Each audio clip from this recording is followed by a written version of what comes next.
खुदावन की सलामती आपके साथ हो। खुदावन का बड़ा शुक्र है कि उसने फिर मुझे और आप सबको ये मौका दिया कि हम खुदावन के कलाम में से मिलकर सीखें। आज हम खुदावन के पाक कलाम में से मकाशवा की किताब का जो तीसरा बाब है, यहां पे ये जो खत है, इस खत का जो मजमून फिलडेल्फिया की कलीसिया को लिखा गया, उसके बारे में सीखेंगे। जैसा कि आप जानते हैं और कि इन दिनों हम जो मकाशवा की जो 7 कलीसियां हैं, इनको जो खत लिखा गया, उसको बारी बारी जो मजमून उस कलीसिया के लिए है उसमें से सीख रहे हैं। और खुदावन का बड़ा शुक्र है कि बहुत सारे बहन भाइयों की बड़ी अच्छी फीडबैक मिली है। और खुदावन का बड़ा शुक्र है कि इससे जहां मेरी रूहानी तरक्की हो रही है, इसके साथ साथ खुदावन मुझे और लेसन मिनिस्ट्री को इस्तेमाल कर रहा है ताकि खुदावन का जो कलाम है उसके लोगों तक लेके जाया जा सके। तो इससे पहले कि हम खुदावन के कलाम में डाइव करें, आए मेरे साथ अपने सरों को झुकाएं, अपनी आंखें बंद करें, अपना ध्यान जो है मुकम्मल तौर पर खुदावन की तरफ लगाएं, अपने दिल को खाली करें, अपनी सोचें ख्यालात उसके ताबे करें, ताकि वो आज हमें बहुत सारी बरकतें दे। इस कलाम के वसीला से हमारी जिंदगियां बदलें और इस कलाम की वजह से बहुत सारे वो लोग जो अब तक खुदावन को नहीं जानते या खुदावन से वाकिफ नहीं, बहुत सारे ऐसे जिन्होंने नाम सुना है लेकिन अभी तक उनके पास खुदा का कलाम नहीं पहुंचा। खुदावन करे कि लेसन मिनिस्ट्री दूसरी जो मिनिस्ट्रीज है उनकी तरह खुदा का कलाम उन लोगों तक ले जाने के काबिल हो और खुदावन लेसन मिनिस्ट्री को जरिया वसीला बनाए ताकि बहुत सारी रूहें जो हैं वो बच सके।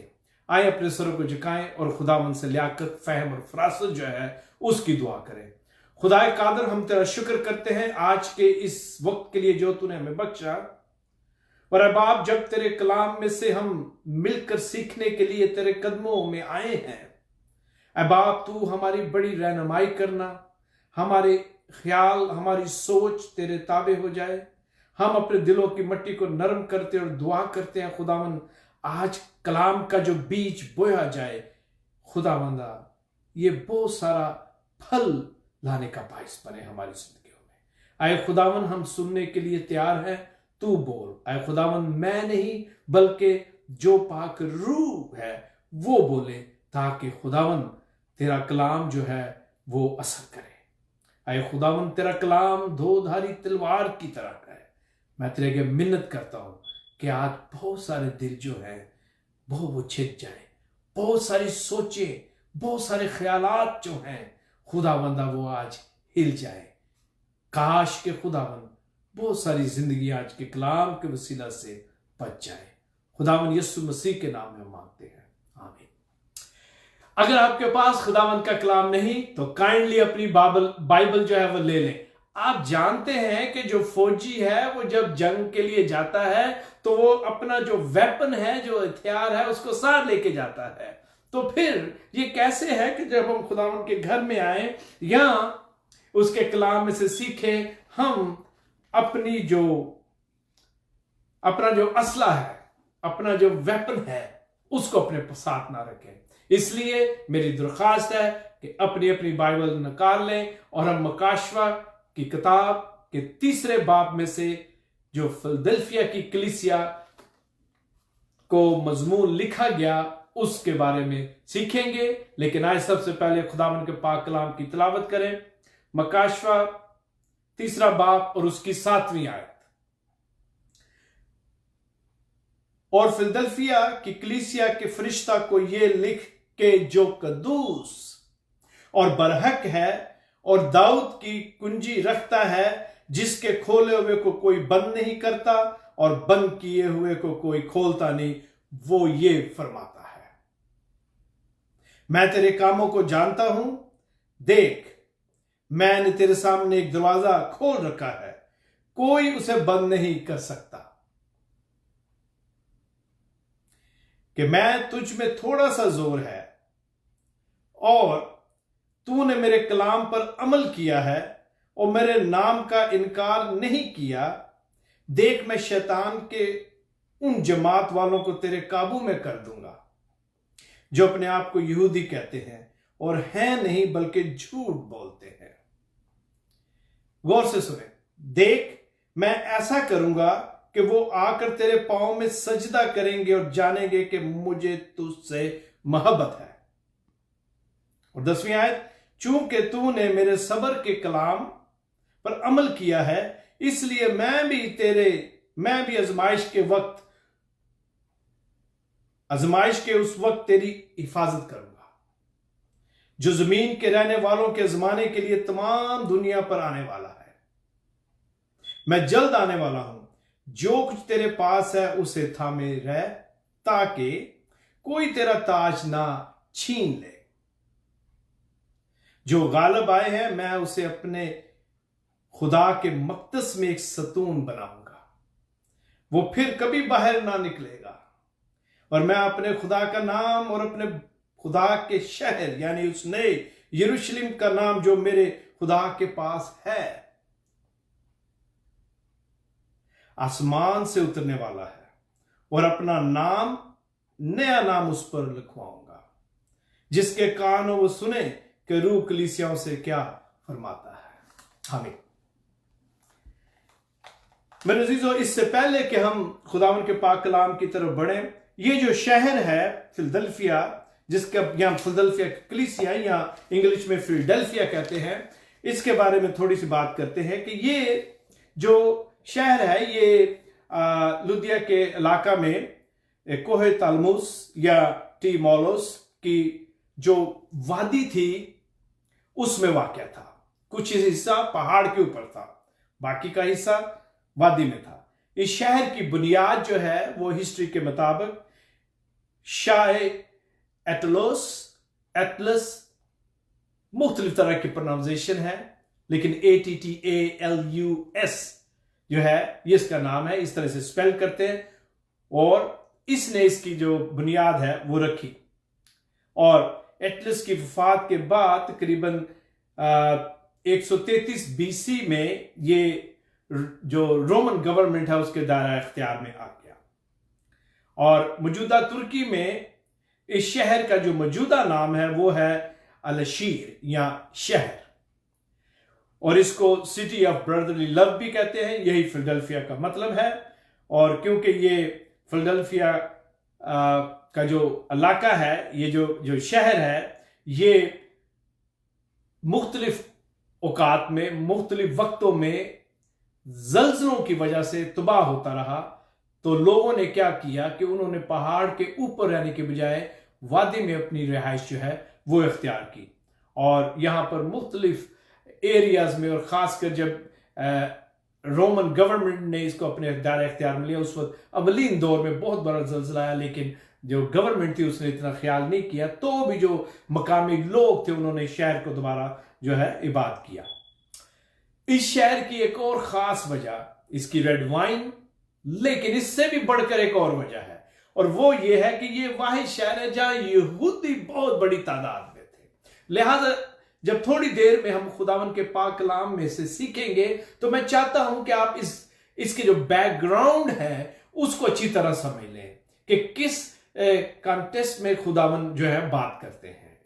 जब आपको ये पता चल जाएगा कि यहां मैं जब बात कर रहा हूं कि यहां यहूदी बहुत बड़ी तादाद में थे और उनमें फिर मसीही थे, वो यहूदी जो मसीहत में आ गए या कॉन्वर्ट्स कह लें या मसीहानिक जीव भी उन्हें कहते हैं। ये एक टर्म है जो यहूदी मसीहत में आते हैं उनके लिए इस्तेमाल होती है, आज होती है। और इसके अलावा जो बुत परस्त या पेगन लोग थे वो जो मसीहत में आए, तो ये सारा एक ग्रुप था, लेकिन इसमें अक्सरियत जो थी वो जीव की थी। और ये वो जीव थे जो अपने आप को शरा का आलम, शरीयत का मालिक और समझते थे कि उनको सारा इल्म है, वो शरीयत की हर बात को समझते हैं। और इसीलिए उनकी जिस बात को उन्हें फख्र था, वो जो अपने इल्म को बहुत ज्यादा उस्ताद की तरह वो लेते थे, उसकी जो बैकग्राउंड है उसकी वजह से यहां जब हम थोड़ी देर में खुदा के कलाम में से सीखेंगे तो आपको पता चलेगा कि यहां यसू जो तारफ है, अपना इंट्रोडक्शन है, वो बिल्कुल मुख्तलिफ तरह करते हैं। ये शहर के बारे में थोड़ा है। और अब जो मौजूदा एरिया है तुर्की में, उसमें मसीहियों की तादाद क्या है इसके बारे में हमें हतमी तौर पता नहीं। उसकी एक खास वजह यह है कि जब जो तुर्क थे सल्तनत उस्मानिया के वक्त और बाद में या उससे जरा पहले, जब उन्होंने इस एरिया को फतह किया और उनके दायरे इख्तियार में यह आ गया, तो वहां पर मसीहियों का बहुत ज्यादा कत्लेआम हुआ, और इस शहर में खासकर।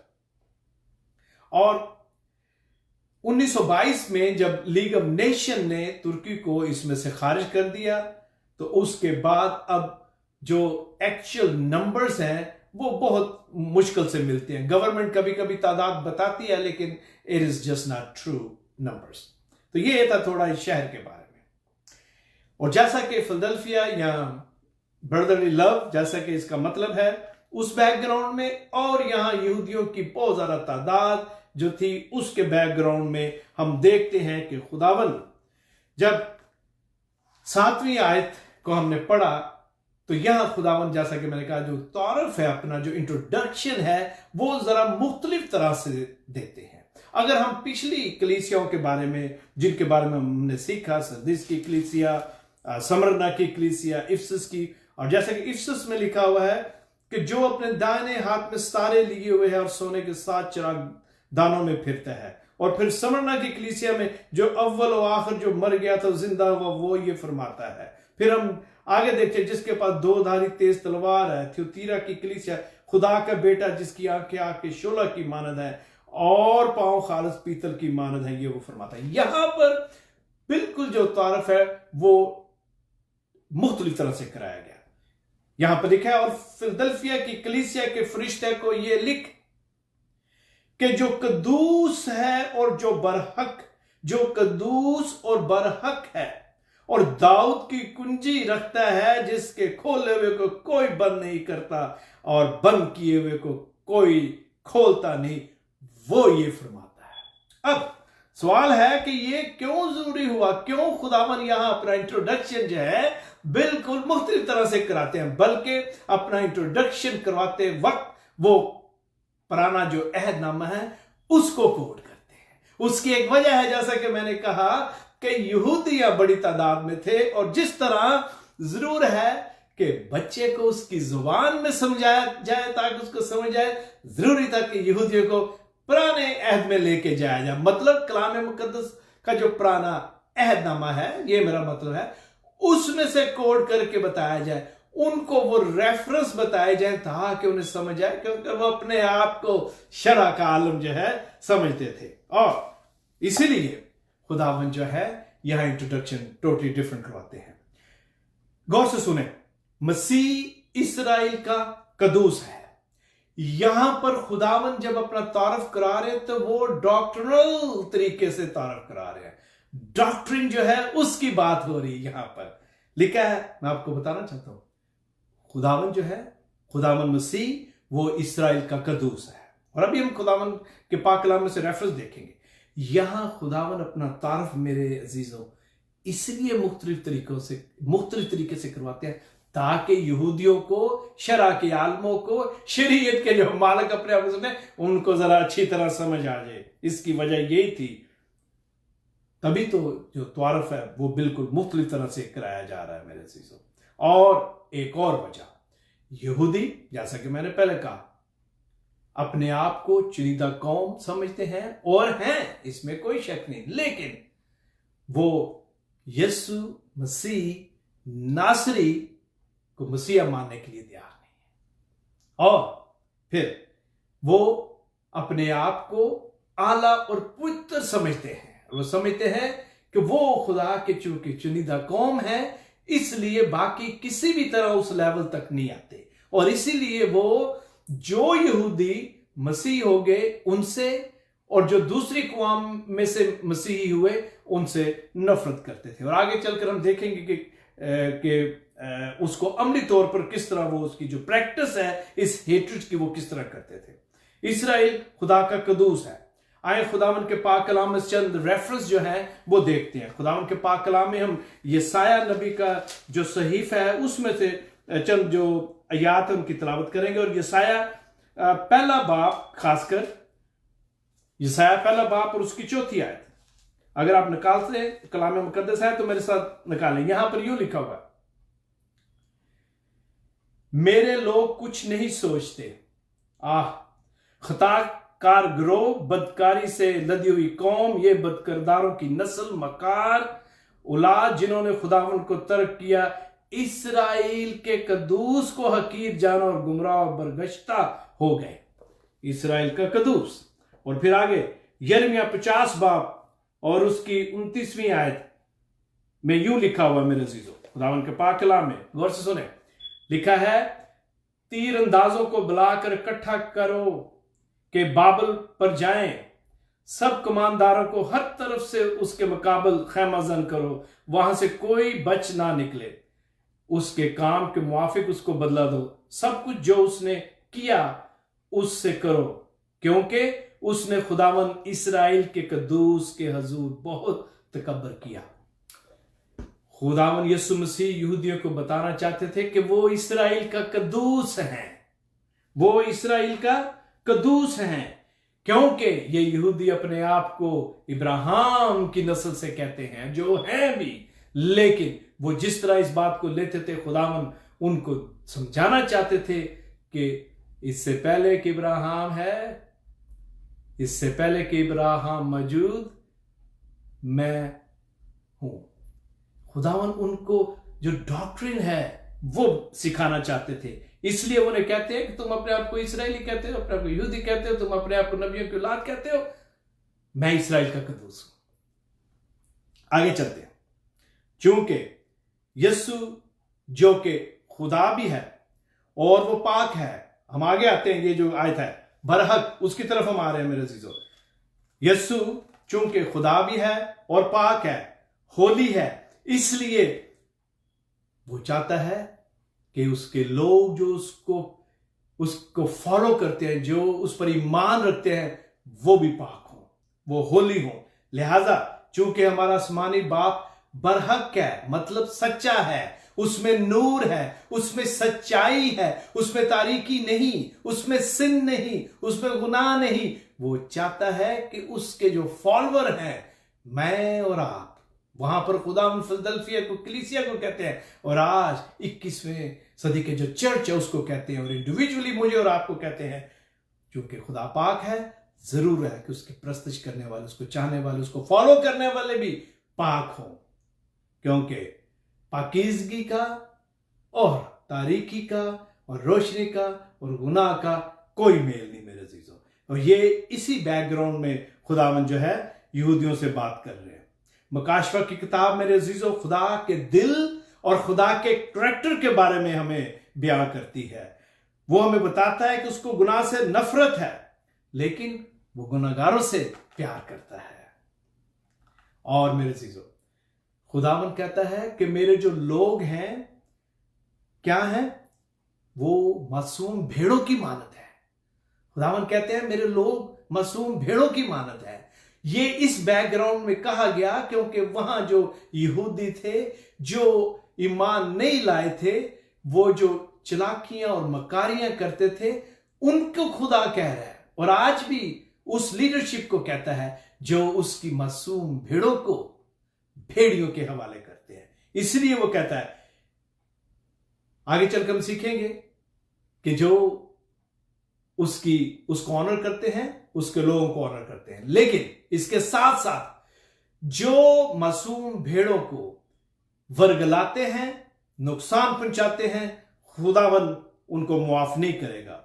इसलिए मेरे अजीजों, यिर्मयाह 50:6 में यूं लिखा हुआ है, मेरे लोग भटकी हुई भेड़ों की मानद है। खुदावन हमें मासूम भेड़ें जो हैं उनसे तशबीह देता है, क्योंकि उसकी वजह यह है कि भेड़ें मासूम होती हैं और जो चरवाहे हैं उन्हें लीड करते हुए तारीकी की तरफ गलत जगह पर लेके जा सकते हैं। लेकिन चूंकि वो बरहक है, इसलिए वो कहता है कि ना तो उसे फॉल्स टीचिंग पसंद है और ना फॉल्स टीचर, और उनको सजा मिलेगी जो किसी भी तरह उसके लोगों को वर्गलाते हैं। खुदावन को अपनी भेड़ों की फिक्र है मेरे अजीजों। आगे बढ़ते हैं। यही जो 7वीं आयत है, इसका जो दूसरा हिस्सा है, वहां लिखा है दाऊद की कुंजी रखता है, जिसके खोले हुए को कोई बंद नहीं करता और बंद किए हुए को कोई खोलता नहीं। वो ये फरमाता है। ये भी खुदावन का इंट्रोडक्शन है। पहले खुदावन अपने आप को बयान करते हैं कि वो इसराइल का कद्दूस है, ताकि यहूदियों को क्लियर कर दिया जाए। और फिर बरहक सच्चाई की जो बात है, रोशनी और पाकीज़गी की जो बात है, उसके बारे में हमने बात की। अब यहां लिखा है दाऊद की कुंजी रखता है। अब सवाल यह है कि इसका क्या मतलब हुआ। कुंजी, जिसको हम चाबी भी कहते हैं, की भी कहते हैं इंग्लिश में मेरे अजीजों। की या चाबी जो है, ये एक आला है, हम सब जानते हैं, जिससे हम लॉक करते हैं, दरवाजे को बंद करते हैं, अपने घरों को बंद करके महफूज कर लेते हैं। और इसके साथ साथ इसी की से, इसी चाबी से, इसी कुंजी से हम उस दरवाजे को खोलते हैं और घर में दाखिल होते हैं या उस किसी भी बिल्डिंग में दाखिल होते हैं। ये जो की है, ये बंद करने और खोलने का काम देती है मेरे अजीजों। ताले को लॉक करने का और उसे खोलने का काम देती है। और जब हम ये आयत पढ़ते हैं तो यहां भी वही जो डॉक्ट्रिन है उसकी बात हो रही है। यीशु यहूदियों से ही बात कर रहे हैं और पुराने ऐतनामे को कोट करते हैं, क्योंकि खुदावन उन्हें बताना चाहते थे कि जो ये खत लिखवा रहा है, जो उनसे बात कर रहा है, उसकी अथॉरिटी क्या है, वो कौन है। इसलिए खुदावन पुराने ऐतनामे में से उनकी लैंग्वेज में, उनकी जुबान में बात करता है मेरे अजीजों। जब हम घर की अशिया को महफूज करना चाहते हैं, किसी बिल्डिंग को महफूज करना चाहते हैं, तो क्या हम करते हैं? उसको लॉक करते हैं, ठीक है, ताकि किसी भी तरह से कोई ऐसे अनासर वहां पर दाखिल ना हो जाए जो किसी भी तरह उस प्रॉपर्टी को या जो भी वहां चीजें महफूज हैं उनको नुकसान ना पहुंचाएं। हिफाजत के लिए इस्तेमाल होता है, ठीक है। खासकर आज अब जब हम लॉक या की बात करते हैं, तो मैं बताना चाहता हूं आपको, जो बहुत सारे ऐसे हैं जो इस बात से वाकिफ हैं, उन्होंने तारीख में पढ़ा है, और इसके अलावा बहुत सारे लोग जो हैं वो खासकर जिनका ताल्लुक गांव या देहात से है, वो इस बात को और ज्यादा अच्छी तरह समझते हैं। शहर के लोग भी, लेकिन गांव के लोग ज्यादा। जो चाबी या की होती थी, उसको हमारे यहां एक बड़ा मुहावरा है कि ये चाबी नू पल्ले बांध ला। उसकी वजह यह है कि दुपट्टा जो होता था, उसका जो कोना होता था, उसके साथ उसको बांध दिया जाता था। और खुसूसन और खासकर हमारे जो ईस्टर्न कल्चर है, वहां पर जो बहू होती थी या बड़ी बेटी, उसको ये जिम्मेदारी दी जाती थी। मतलब ये एक अहम रिस्पॉन्सिबिलिटी होती थी कि आप अपने घर की जो चाबी या की है उसे दे रहे हैं। आप उस शख्स पर भरोसा कर रहे हैं, उस पर ट्रस्ट कर रहे हैं कि ये शख्स जो है इस घर की और इस घर में ऐसे एरियाज की जहां कीमती अशिया है उसकी हिफाजत करेगी या करेगा। कुछ ऐसा ही सिनेरियो मेरे अजीजों यहां कोट किया गया है। अगर हम कलाम मुकद्दस में से सलातीन की किताब में से पढ़े, मैं आपके लिए पढ़ना चाहता हूं यहां पर, तो दूसरा सलातीन और उसकी जो 18वें बाब की 18वीं आयत है, यहां पर यूं लिखा हुआ है, और जब उन्होंने बादशाह को पुकारा तो इलाकीम बिन खल्किया जो घर का दीवान था और शिबना मुंशी और आसफ मरर का बेटा युआख उनके पास निकल कर आए। अब यहां जो मुंशी है, ये तो ट्रांसलेशन है, एक्चुअली ये बड़ी एक रिस्पॉन्सिबल पोजीशन थी। ये बड़े ही जिम्मेदार ऑफिशियल थे और जिनके नाम यहां लिखे गए, उनको एक खास जिम्मेदारी दी गई। हिस्ट्री में अगर आप देखें, जूविश हिस्ट्री में खासकर, तो यूं वहां पे हमें पता चलता है कि जो अलकीम बिन खल्किया था, ये पहले भी दीवान था। He was a official that who has all the responsibility जो बिल्डिंग थी, जो घर था, तो बादशाह के सारे खास एरिया थे, उनको खोलना और लॉक करने की जिम्मेदारी इसकी। कुछ वजह से इसकी जिम्मेदारी से हटा दिया गया और शिबना मुंशी जिसको लिखा गया है उसको मुकर्रर किया गया, लेकिन बाद में फिर दोबारा इसको उसी जिम्मेदारी पर बहाल किया गया। ये मेरे अजीजों बड़ी अहम जिम्मेदारी थी। और अगर आप जूविश कल्चर को देखें या एशियन कल्चर को देखें तो पुराने दौर में खासकर जो इस तरह की पोजीशन पर होते थे, जो बादशाह के महल और अहम जिम्मेदारियों को और खासकर अदालती जो एरियाज या बिल्डिंग होती थी उनको खोलना बंद करने के लिए उनके पास जो चाबियों के गुच्छे होते थे मेरे अजीजों, वो आज की तरह नहीं थे। मॉडर्न टेक्नोलॉजी नहीं थी, आज तरह के लॉक नहीं थे। वो बड़े बड़े लॉक और ताले होते थे और उनकी जो चाबियां ये कुंजियां हैं वो काफी लंबी होती थी। हमने भी अपने बचपन में गांव में देखी है ये। और वो जो गुच्छे होते थे उनको खास एक डोरी और एक खास एक शीट के साथ बांधा जाता था कोने से और वो अपने कंधे पर रखते थे। और जो शख्स अपने कंधों पर वो गुच्छा लेके चलता था या वो बंच ऑफ कीज जो होती थी, वो उस शख्स के लिए जिम्मेदारी का एहसास होता था। उस शख्स की इज्जत की जाती थी कि ये शख्स ऑनेस्ट है, जिम्मेदार है, इसीलिए उसको यह जिम्मेदारी सौंपी गई। और वो शख्स कुल्ली तौर पर इख्तियार रखता था कि बंद करे और खोले उन बिल्डिंग्स को या उन जगहों को जो अहमियत के लायक थी या उनकी अहमियत थी। यह बड़ी अहम जिम्मेदारी थी मेरे अजीजों। बिल्कुल उसी तरह जिस तरह मैंने अभी आपको मिसाल दी, घर की जो है वो हर एक को नहीं दी जाती। कई घरों में लोग मुलाजिम रखते हैं, हर मुलाजिम को घर में एक्सेस नहीं होता, और अगर होता होगा तो कुछ हिस्सों में होता है। लेकिन इसके साथ साथ कुछ ऐसे वफादार, कुछ ऐसे ट्रस्टवर्थी मुलाजिम या कोई और लोग होते हैं जिनको आप मुकम्मल तौर पर इख्तियार दे देते हैं कि वो बंद करें और खोलें उस बिल्डिंग को और उस एरिया को। जब यहां दाऊद की कुंजी की बात आ रही है मेरे अजीजों, तो ये बड़ी अहम बात है। ये कोई मामूली बात नहीं थी। खुदावन ने जब इसे कहा, गो इसे लामती तौर पर इस्तेमाल किया गया, लेकिन हम इसे लामती तौर पर भी और इसको लिटरली भी जो है वो देखते हैं। मेरे साथ यसाया की किताब के 22वें बाब की अगर आप 15वीं आयत देखें तो यहां पर खुदावन के पाक कलाम में यूं लिखा हुआ है। यसाया उसके 22वें बाब की जो 15वीं आयत है वहां पर यूं लिखा हुआ है खुदावन के कलाम में। Hallelujah, hallelujah.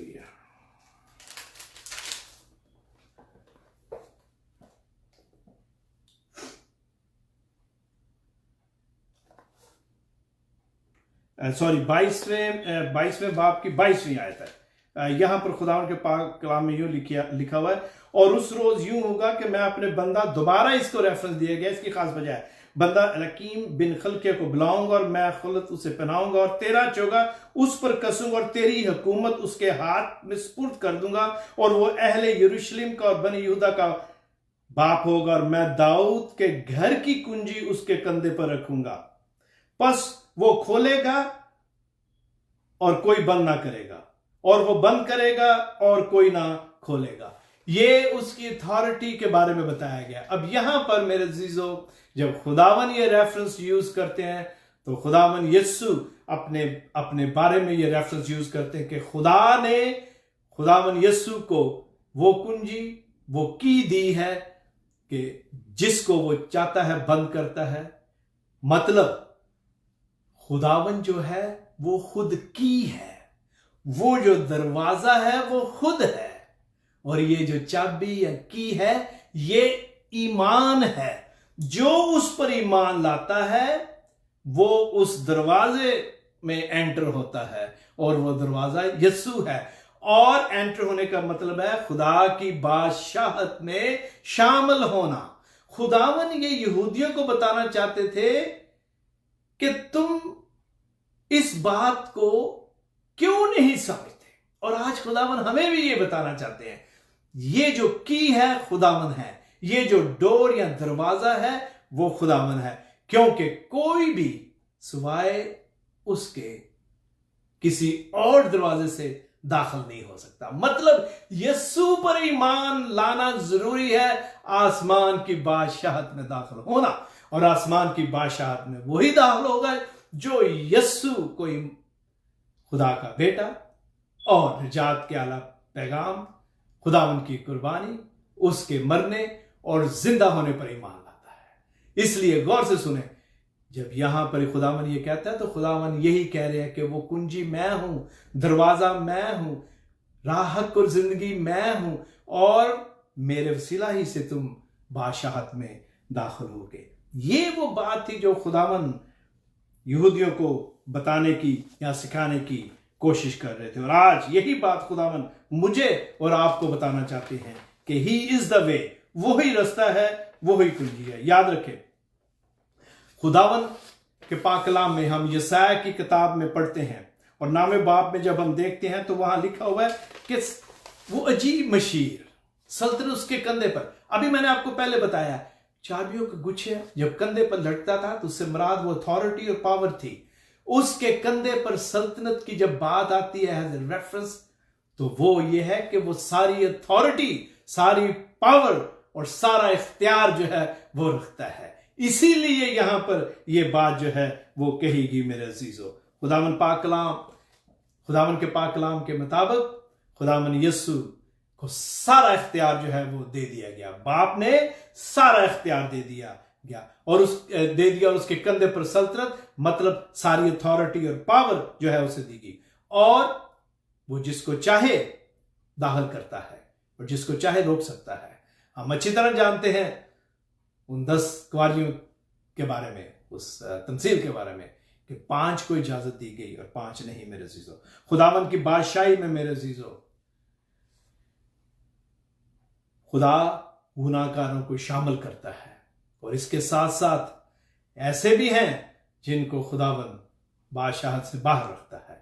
ये अथॉरिटी और पावर उसके पास है, और खुदावन ये यहूदियों को समझाना चाहते थे, और आज खुदा मुझे और आपको, और खासकर उनको जो खुदावन की खुशखबरी के इस पैगाम से अभी तक नावाकिफ हैं, उनको खुदा बताना चाहता है कि राह, हक और जिंदगी यीशु अल मसीह है, और सिर्फ उसी के वसीला से नजात है, और कोई हस्ती नहीं जो बंद कर सके और खोल सके। मतलब आसमान की बादशाहत में दाखिल होने का इख्तियार किसी के पास नहीं सिवाय यीशु अल मसीह के।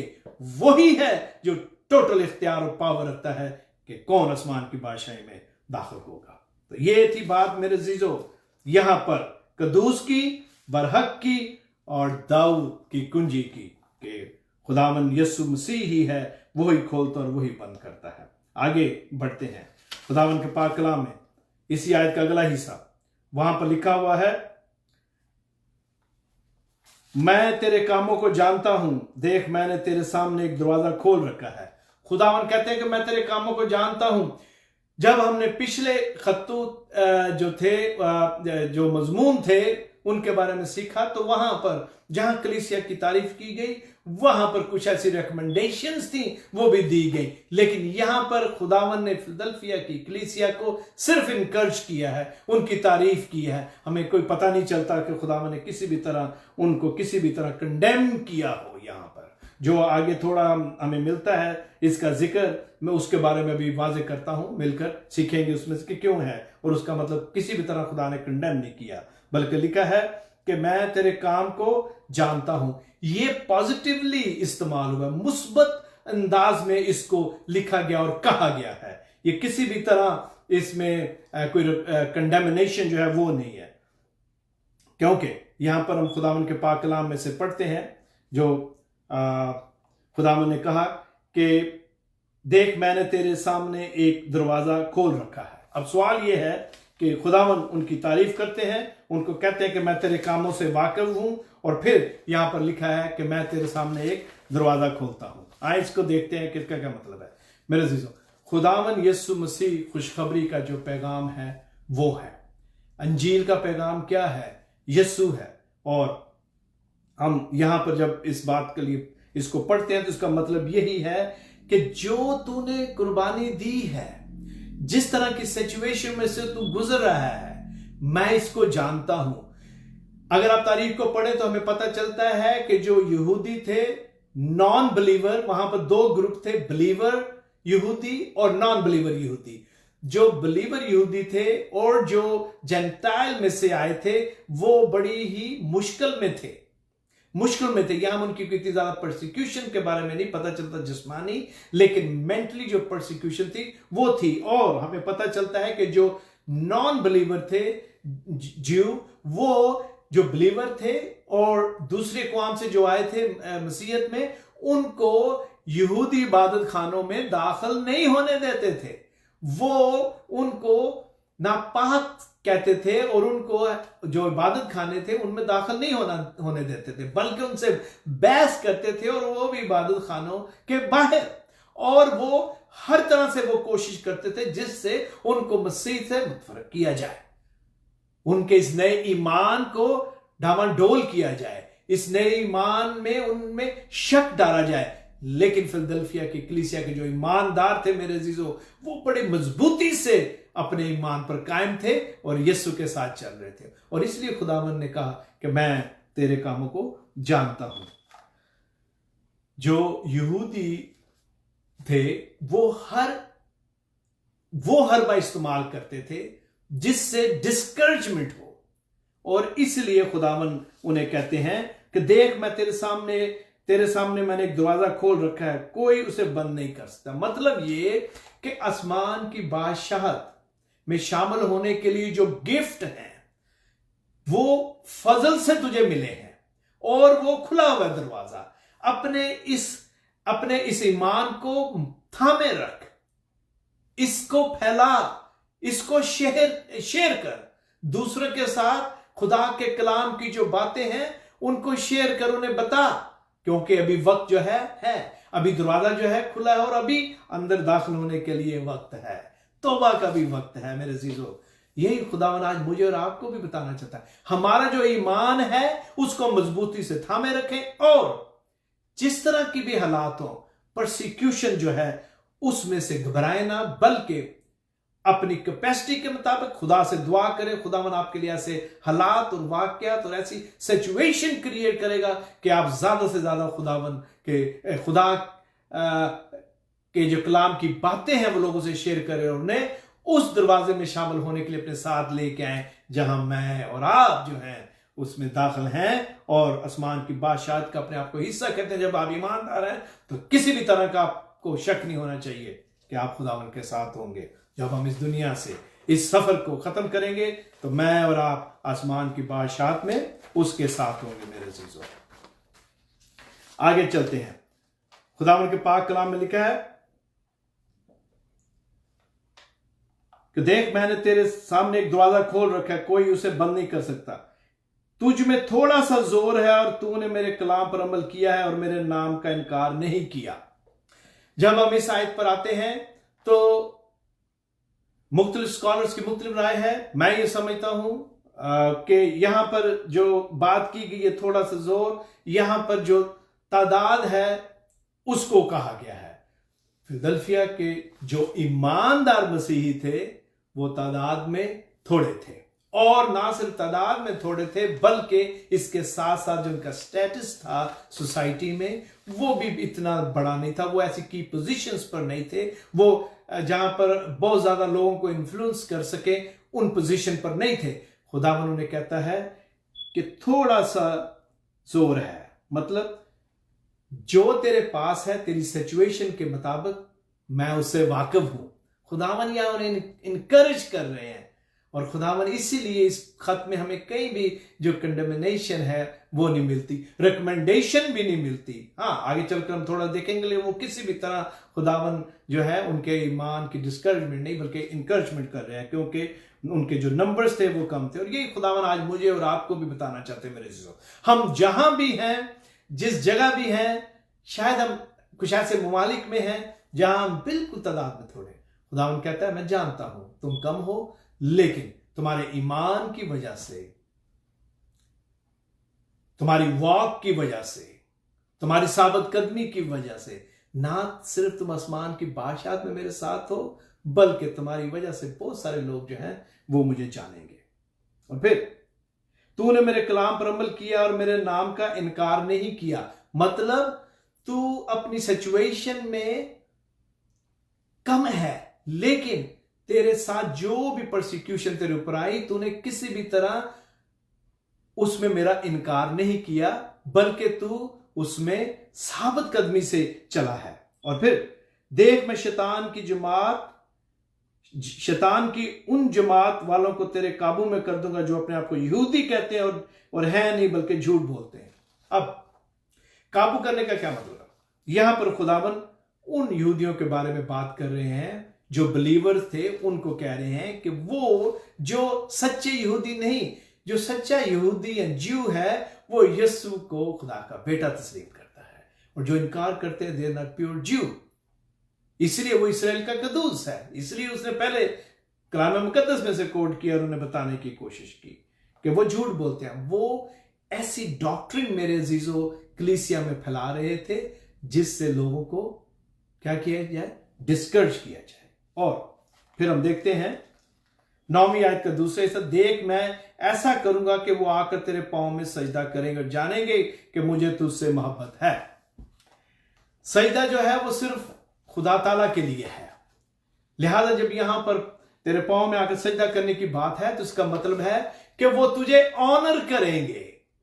तूने मुझे ऑनर किया है, इस वजह से वो तुझे ऑनर करेंगे। आज भी मेरे अजीजों, जो खुदा के खादम, खुदा के लोग खुदावन को इज्जत देते हैं, खुदावन उनकी इज्जत करता है।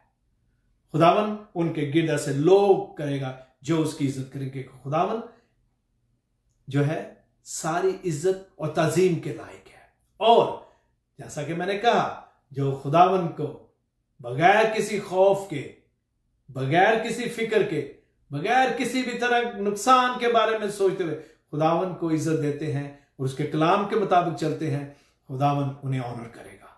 और इसका मतलब है खुदावन उनके, वो जो अभी उसके गेस्ट हैं, वो जो उसके लोगों के गेस्ट हैं, खुदावन उनके दिलों को बदलेगा। वो खुद उसके पास आएंगे। यहां सजदे से ये मुराद है कि वो आपकी फेवर में आ जाएंगे, वो आपके साथ मिलेंगे और खुदावन की तारीफ करेंगे। खुदावन कहता है मैं उनको लाऊंगा, वो तेरे साथ तेरे पांव में सजदा करेंगे। मतलब तूने मुझे ऑनर किया है, वो तुझे ऑनर करेंगे। और आगे फिर हम पढ़ते हैं, खुदावन के पाक कलाम लिखा है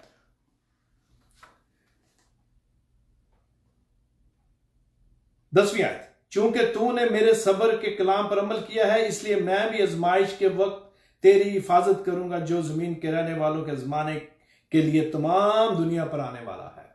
इसके बारे में मुख्तलिफ राय है।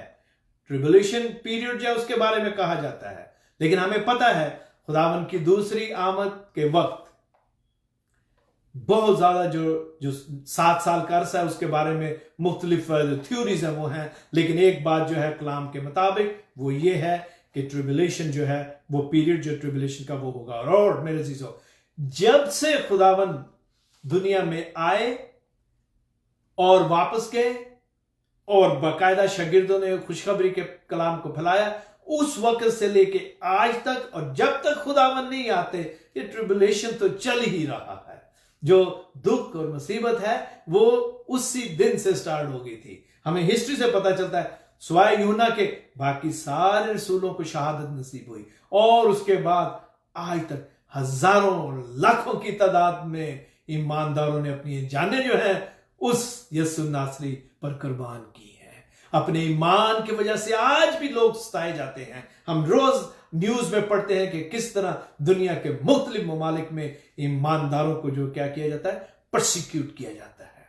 तो ये जो आजमाइश का वक्त है ये तब से जारी है। लेकिन कलाम के मुताबिक, मकाशवा के मुताबिक, वो जो 7 साल का पीरियड है, जो एग्रीमेंट की बात होती है 3.5 साल में टूटने की, वो जो खास पीरियड है वो मेरे अजीजों आज तक जो भी परसिक्यूशन आपने देखी है वो उसकी हम तस्वीर कशी भी नहीं कर सकते। उसके बारे में अल्फाज नहीं बयान किए जाएं कि कितना मुश्किल का वक्त होगा। लेकिन जो लोग ये कहते हैं कि खुदावन लोगों को उठा लेगा, ऐसी बात नहीं है।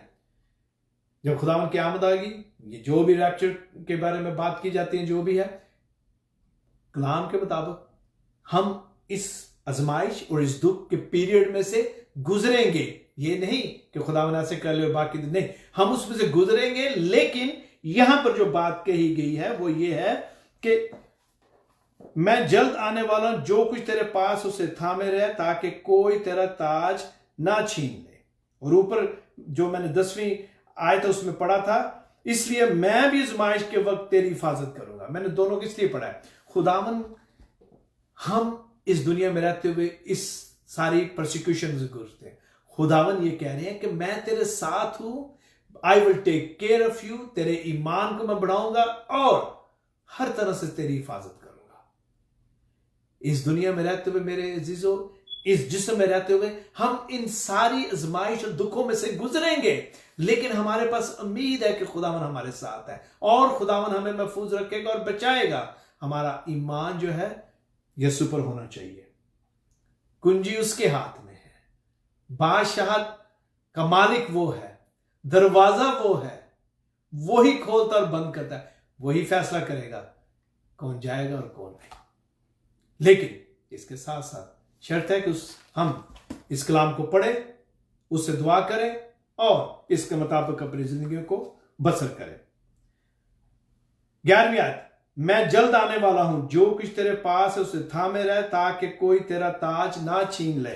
जैसा कि मैंने पहले भी कहा, यहां पर रिकैप किया गया दूसरी कलीसियों को जो रिकमेंडेशन दी गई। ताज का मतलब है कि तू बादशाहत में शामिल हो चुका है।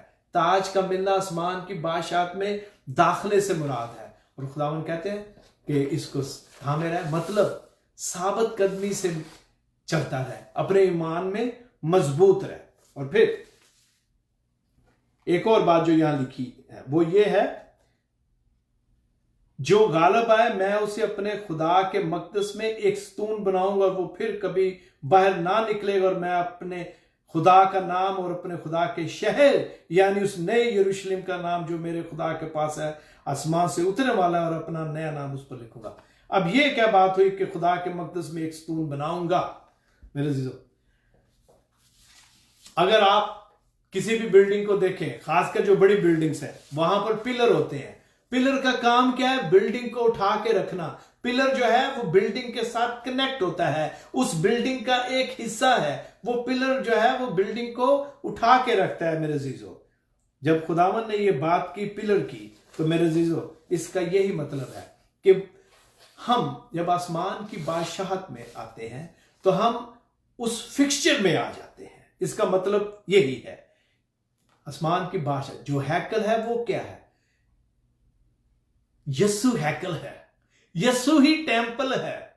और जब हम उस टेंपल का हिस्सा बन जाते हैं, पिलर से मुराद है हम उस बादशाहत में शामिल हो जाते हैं, तो हम उस हैकल के अंदर आ जाते हैं और हैकल के साथ कनेक्ट हो जाते हैं। पिलर जो है वो छत के साथ, जमीन के साथ कनेक्ट होता है। इसी तरह मैं और आप, जब आसमान की बादशाहत की बात आती है, हैकल में आ जाने की, यीशु जब हमारी जिंदगियों में आ जाता है तो हम कनेक्ट हो जाते हैं, उस बिल्डिंग का हिस्सा बन जाते हैं।